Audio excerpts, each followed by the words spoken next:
आज एग्जाम की दृष्टि से मोस्ट आईएमपी क्वेश्चन हमें देखना है कि जो दूसरी शिक्षा नीति थी हमारी नेशनल पॉलिसी ऑन एजुकेशन 1986, राष्ट्रीय शिक्षा नीति एनपीई 1986, आज हमें इसको पढ़ना है। तो ये दूसरी शिक्षा नीति थी, ये प्रधानमंत्री राजीव गांधी के समय आई थी और जो पहली राष्ट्रीय शिक्षा नीति थी वो इंदिरा गांधी के समय 1968 में थी।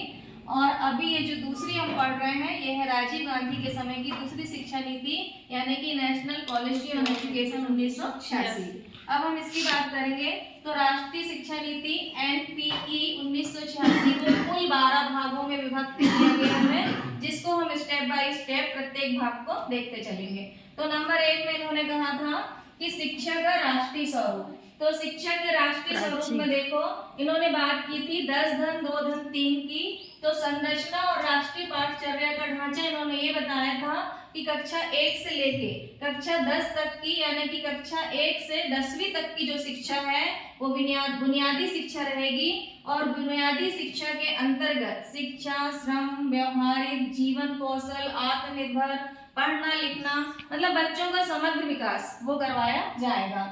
और समग्र विकास के अंतर्गत उन्होंने मानसिक विकास, शारीरिक विकास, सामाजिक, सांस्कृतिक, आध्यात्मिक जो भी विकास है वो सारे समग्र विकास के अंतर्गत आते हैं और वो कक्षा 10वीं तक रहेंगे।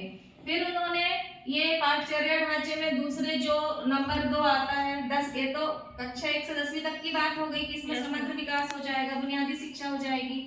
अब 2 नंबर पे इन्होंने बात ये की कि जो कक्षा 11वीं और 12वीं है वहां तक जितने भी सब्जेक्ट होंगे आपके गणित, विज्ञान और भी कॉमर्स वगैरह जो भी टोटल सब्जेक्ट होंगे और उसके साथ साथ समग्र विकास के साथ साथ भी अपन ये सारी शिक्षाएं अपन को 11वीं और 12वीं रखना है, ये बात रखी गई। तो पे अब ये जो नंबर 3 की बात कर रहे हैं पाठचर्या ढांचा में, तो इसमें बताया कि जो स्नातक शिक्षा है आपकी बीएससी है ना, बीए है आपका, बीकॉम है, बीटेक है, मतलब जो भी है 3 वर्ष तक का जो स्नातक बैचलर डिग्री है उसकी बात कही गई है। इसके बाद ये आ गया आपका early childhood care and education, प्रारंभिक बचपन और देखभाल में जो 6 वर्ष तक के बच्चों के लिए बालवाड़ी आंगनबाड़ी में पढ़ना लिखना, उनको पोषक आधार पोषक तत्व प्रदान करना, टीका लगवाना समय समय पे, जानकारी देते रहना कि कौन से समय में कौन सा टीका लगेगा, बच्चों को बालवाड़ी आंगनबाड़ी में खेलने के लिए, पढ़ाने के लिए और खेल खेल में पढ़ाने सिखाने के लिए की बातें की गई। तो ये बात की गई थी। फिर यहाँ पे आया एजुकेशन फॉर इक्वलिटी, समानता के लिए शिक्षा की बात की गई। तो शिक्षा से जो वंचित महिलाएं हैं, बालक हैं, जो किन्हीं कारणों बस उनकी पढ़ाई रुक गई है उनको पढ़ाई दी जाए, जो विकलांग व्यक्ति हैं, विकलांग महिलाएं हैं, बच्चे हैं, उनको शिक्षा दी जाए। और उसके साथ साथ भी जो वंचित हैं और 6 से 14 वर्ष तक के बच्चों की शिक्षा निःशुल्क और अनिवार्य कर दी जाए, ये समानता के अंतर्गत बोला गया।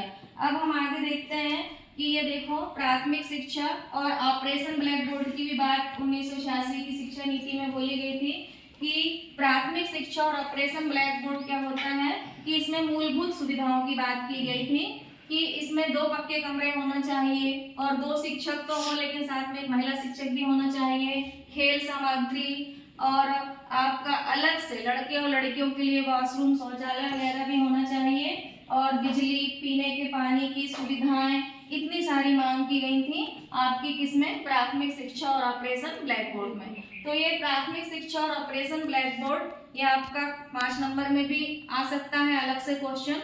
तो आज हमने राष्ट्रीय शिक्षा नीति के कुल 12 भागों में जो बांटी गई है उसके हमने आज 4 पॉइंट देखे। अब अगले नेक्स्ट पॉइंट हम अगले इसमें सेशन में अभी देखते हैं, ठीक है, ओके।